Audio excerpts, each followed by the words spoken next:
boy. Now, before I even get started with this video, a fair warning. I just took a rather healthy hit of Redbreast cask strength whiskey, and so I'm feeling a bit whimsical. Woo! So with that being said, if you want to know where the title of this video comes from, someone in V's comment section said it at me, and I thought, I'm so stealing that. The mustache on my avatar is gray already. Now, one of V's videos came across my desk, the title, Twitter Tradcons Don't Know How to Deal with This Mindset. Interesting title, I'll get to that in a moment. Let's watch the first 2 minutes. Now there's this game called The First Descendant. It's available on Steam. It's not an adult game. It is lewd, however. It is supposed to be titillating. It's in the same genre as Stellar Blade and Nikkei. There's nothing that bewilders me about this game because I grew up with other video games such as World of Warcraft. And in World of Warcraft, which was marketed for teenagers, you can pick a night elf chick, you can take off her armor, you can then press /dance, and she's going to perform a very sensual dance, and you can move the camera and focus it on her tushy. So like, everything that you could do with World of Warcraft is something that you can do with The First Descendant here. However, Melody Mac decided to inject herself into a controversy of her own making as a person who did support Stellar Blade, as a person that does support Tomb Raider and all the lewdness that comes from it. Well, she seems to understand Jesus far better than the rest of us mortals, and she believes that while Jesus is fine with the violence from Tomb Raider, and he is fine with the level of sexualization of Tomb Raider, Jesus does not approve of The First Descendant. And if so, like, if Jesus doesn't approve it, she's going to cast moral judgment. She's going to say that we need to get perverts out of gaming. Now, when it comes to someone like Melody Mac, I genuinely respect the grift. Like, as a content creator, I know the power of outrage farming. I know the importance of getting clicks and likes and people sharing your stuff. So I'm not going to criticize her. Like, she is very effective at what she is doing. If she wants to grift the Christians, then who am I to interrupt? But there is also something that I'm noticing, like a new type of culture that is forming on Twitter. It's not significant yet. It's kind of like the same way that you used to look at Tumblr back in the day, and you notice that there are a lot of people that behave in a similar pattern. Now, first and foremost, if you're not a Christian, you have no moral high ground on which to judge somebody else on a faith you yourself don't even believe in. That's absurd. I will give V credit saying where he proceeds from this point on is kind of poisoning the well. But that's where my kindness ends, because the rest of this video is frankly terminally online nonsense. However, as far as an introduction into a video goes, this screams leftist smear tactics to me. Starting with the Twitter Tradcons title, which implies this is a digital-only persona. Next, not engaging with the actual argument, but instead pointing out the person's apparent hypocrisy, a means to hamstring their credibility in the eyes of the audience. And lastly, topping it off by implying the person's faith is based on materialistic gains and their followers are gullible, which I find extremely disrespectful and frankly in very poor taste. But anyway, all things that in my mind would indicate an aversion to engaging in the argument and rather go for the classic character assassination. The opening screams hit job. I'm not gonna lie, calling her faith a grift and subsequently the followers gullible is what made me make this video. Because that's a level of disrespect I'm not gonna tolerate, especially not from some hedonistic materialist. And by the way, the word grifter has become like fascist. This person does things that I don't like. It's become hollowed bollocks. Not sure how that applies to Melanie either. I was under the impression grifting is selling something that you don't believe in, so what, she isn't really Christian, is actively purging audience members and therefore getting less revenue. Yeah, that makes a lot of sense, you spastic idiot. It's like I said before, everyone in life changes either through experience or circumstances. If the market changes and you don't, you will lose your business, you will fall out and fail. Or if you do change for any reason whatsoever that doesn't appease some perception of the public, you're a grifter. Freaking brilliant. So with that being said, I'm gonna piss off a whole bunch of gamers here, and so let's distinguish them. Something I probably should have done a few videos ago, but who cares? There's two types of gamers, especially in the content creator sphere. The SM and the VM. The silent majority and the vocal minority. And something that's become very apparent throughout this entire ordeal. The latter are easily one of the most hive-minded groups I have ever come across, more so than lefties actually. Not a surprise in the grand scheme of things, these types are overwhelmingly disaffected liberals. The thought of genuine right-wingers would terrify them to the point of tears and nightmares. They are the easiest crowd to grift, and the easiest ones to piss the hell off the moment you disagree with them over damn near anything. Very much like lefties. It's an extremely cliquey group, and a lot of overinflated egos. And yes, the irony is not lost on me. Believe it or not, I actually have self-awareness. I'm not dev, despite some people thinking otherwise. I'll be fine. Something rather odd I noticed as well, and this is where I will flex my obvious conceitedness and show why I'm better than most people. Listen, chaps, this conversation is already stupid. We may as well have some fun with it. But with regards to opinion pieces, I analyze takes, not people. I possess the capacity to take an opinion and discuss it in isolation, independent of the author. The take will be the take, and that's the standard across the board. Over here, we sit at the table and we discuss things with manners. If you can't do that, fuck off. One is free to peruse my videos. I have a rather consistent track record on this. I've criticized a lot of the same people I've defended. Take the following, for example. Most people know my political leanings at this point. I do not watch the Young Turks. However, I have defended Anna Kasparian the handful of times she either went off on one or said something sane on X. No one has ever found that problematic, but for some reason, when I do the exact same thing with Melanie, a flurry of new standards are rushed in, and instantly the conversation gets dragged completely off the particular subject that I'm looking at. Do tell, why is that the case? Why does merely her presence subject me to a whole different set of standards? Oh, I know why. It's because Melanie is in-group, and this is nothing more than a purity spiral, whether people realize that or not. I've noticed this whole damn sphere is completely driven by factions, because my word, if you defend a take of any one member of a tribe that upsets another one, you may as well have donned an enemy uniform. It's freaking ridiculous. The irony will no doubt be completely lost on these people that as they whine about Christianity, they themselves behave like Puritans with often militant cult-like rigidity. And just like at the video at the start there, all of the focus is either on her past or the appearance, and at no point is there any conversation as to the validity of the claims. Do you know who reasons like that? Women. No thanks, over here on this side of the aisle we like to use the Huang wisdom. If a junkhead is shooting up heroin, and yes, that is an Alice in Chains reference, well done, yet telling you getting high is a bad idea, the apparent hypocrisy does not make the message itself any less valid. In a similar vein, even though I have 12 bottles of whiskey in my bedroom, I can still credibly tell people not to get drunk because I don't. But evidently, understanding this concept requires at least a 120 IQ. People in this sphere are far more concerned with the messenger rather than the message, especially when bashing the messenger is easier and it's far more lucrative to cater to the whims of the mob. Let's be real here, people. Games are not necessary. It's a consumable. There's no moral justification for their existence. It's merely, I have money, make it happen. And by the way, that is no different than me and my whiskey habits. I don't need to drink, I choose to. But what is Melanie's TLDR argument? We aren't trying to force them not to goon, but we acknowledge it's shameful and we don't want to see it.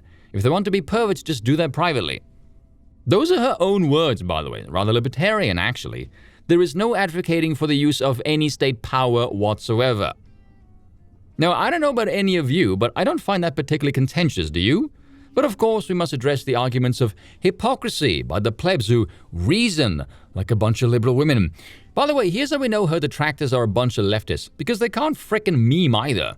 I saw one that asked, what's the difference between her and Anita aside from the window dressing? Well, let's see. The one was massively astroturfed and knew nothing about games and said everything is racist and sexist, was actively trying to change le content.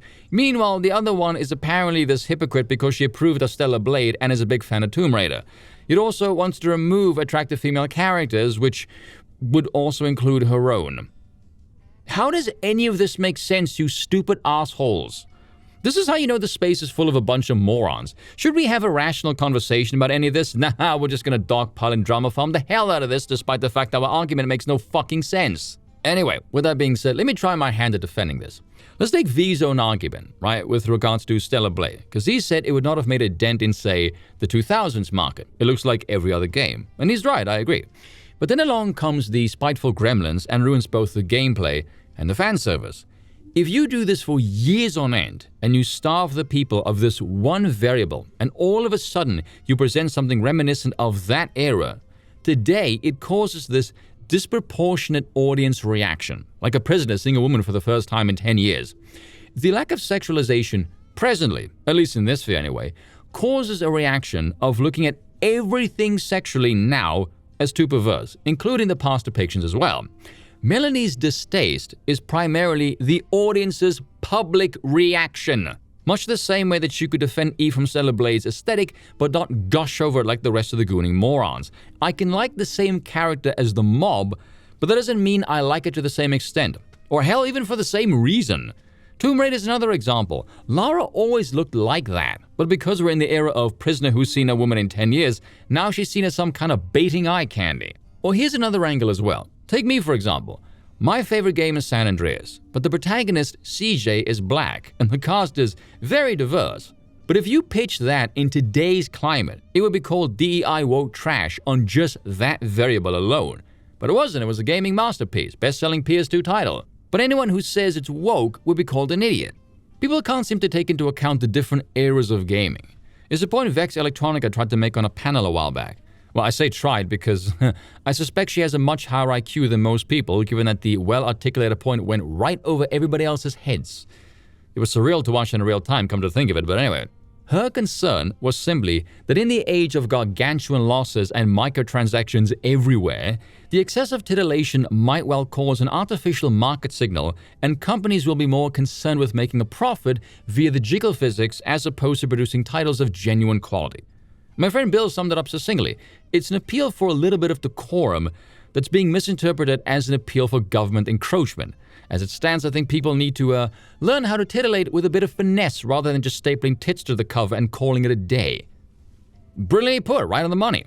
You will notice this sphere is driven overwhelmingly by materialism, just the raw dollar signs. The moment you try and get a discussion going about what makes a quality creative endeavor, you drastically reduce the size of the audience engagement. Kind of reminds me of this line by Yahtzee. Why are the games routinely rewarded with AAA status and income, exclusively loot box-infested live service bullshit? Games designed not to inspire or stimulate our emotions, but to numb them, and hypnotize us into lab rats mindlessly pawing the button that makes treats come out, while the games created with love and artistic integrity drown beneath waves of bottom feeders like Hunt Down the Freeman, that tear chunks of rotten flesh from the corpses of Valve's children, as Valve itself, once habitual founders of new ages of narrative gaming, merely waves them on, barely glancing up from their tax paperwork. Yes, similar vein to that.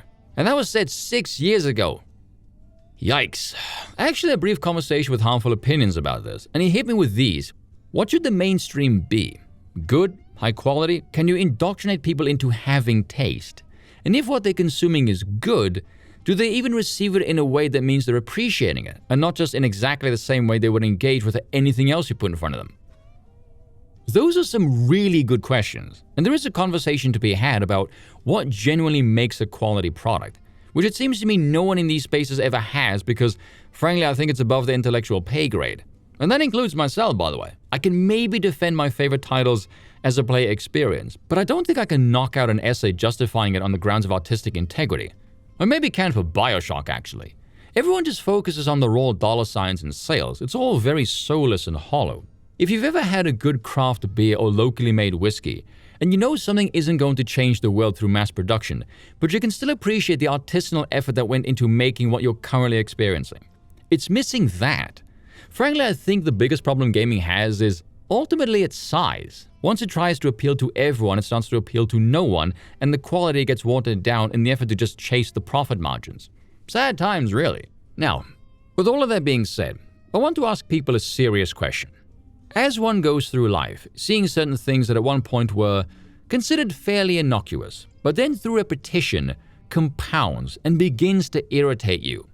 How many rounds of repetitions must I suffer before I'm credibly allowed to say, okay, this is now taking the piss? Because this exact same repetitious pattern is what caused all of you the moment you see anything that isn't straight and European in a game to get your tails up. The concern is that the pendulum swinging in the opposite direction if following the reactionary countersignals on social media will bring about an overabundance of titillation, which to us is a signal of the cheap. Razorfist alluded to this as well. You can insist on something other than Korean trough slop and DEI bollocks. And then the horde of spackers lost their frickin' marbles over the meaning of the word insist. Lunatics! This needs to be said as well. The amount of hive-mindedness in this community is genuinely disturbing to me. Same people who tell me, oh, Spoon, you go on and on about pattern recognition. Yeah, the pattern is you. It is astonishing how little the gaming community, the VM variety by the way, can actually think, because they seem utterly incapable of understanding a perspective outside of their bubble. You know how I know this? Because none of you lot even bothered to even talk to Melanie or Dredd. The only one that did was me. Again, they have the exact same mentality as leftists.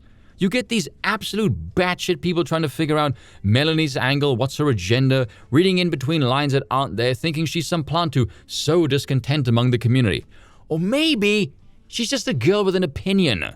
Unplug and go outside, you sound like schizos. At the end of the day, you had a whole bunch of grown men getting their knackers in a twist because of the opinion of a girl on the internet. Someone in my comment section wrote, if a woman with zero powers dislike or something is seen as this huge threat, I don't see how V is even remotely correct and not just emotional about it. It's hard to argue, that's pretty damn clean. All joking aside though, I hope V's okay because he's been going off on this issue, to the point where I've had people message me asking me, why is V going insane? I don't know. As far as my own behavior is concerned, look, I just like keeping it on topic. If people come at me with other wank that upsets them or regurgitating slogans, I don't even see those replies as people. The responses come off like spamming bot farms. Do you know what's been the most bizarre thing throughout all of this though? Most of the people that I've had a conversation with behind the scenes actually agree with Melanie. And they're not even Christians, they're atheists. Hell, one of them is gay. You know, when the gay guy is siding with the Christian lady, things are really out of whack. Who'd have thought can we have our games expand beyond this mere one-dimensional focus on TNA would cause such a stupid reaction? But anyway, let me end this with something a bit more controversial because I don't give a damn. There is a substantial portion of content creators in this sphere who wouldn't know integrity or authenticity if a drop kicked them in the teeth. They look at you like you're a pack of dim-witted junkies and they are the drug dealers. All they care about is keeping you high and addicted to make sure your dopamine fix comes in the form of them getting clicks and super chats. They could care less what happens to the industry so long as they get cash. They will suck your asshole dry if it means they get paid for doing so. And because they operate like this, there is no loyalty amongst any of them. They will shank the shit out of each other if there's a payout for doing so, because at the end of the day, this is all about money and the algorithm. And don't give me this crap about censorship either. The moment you press any of these yapping lemmings about what she can tangibly accomplish outside of expressing an opinion, they have no answer. It's nothing more than this vague notion that someone, somewhere, at some point, might listen to her. And if they do, there is no marker-correcting mechanism at all, which is absurd. Ultimately, I think this is all driven by envy, plain and simple, especially considering this person has a higher follower count than any of them. Why do you think no one bothered to understand Melanie's point in the first place? Because there's no money or clout in being honest, only in being an act first, ask questions never psychopath, hop the bandwagon and strip the moment clean like a pack of vultures. Here's why I say that. If you all believe in this community model, and you believe through this mechanism you can somehow save gaming, I don't know how, then all of you would, as adults, approach her and perhaps ask her to temper the message. As a community, you would attempt to mitigate the schism, not exacerbate the fracturing. The fact that virtually no one attempted to do this and you all dogpiled is what makes it look like nothing more than drama farming, and the community is full of shit. If the shaming is going to work on you, why do you think the shaming is going to work on her? Which begs the question, why did I stick my neck out for her? Simple. It was the right thing to do. Feel free to call me any names you want. I don't care either way. Cheers. All I have in this world is my balls and my word, and I don't break them for no one. Do you understand?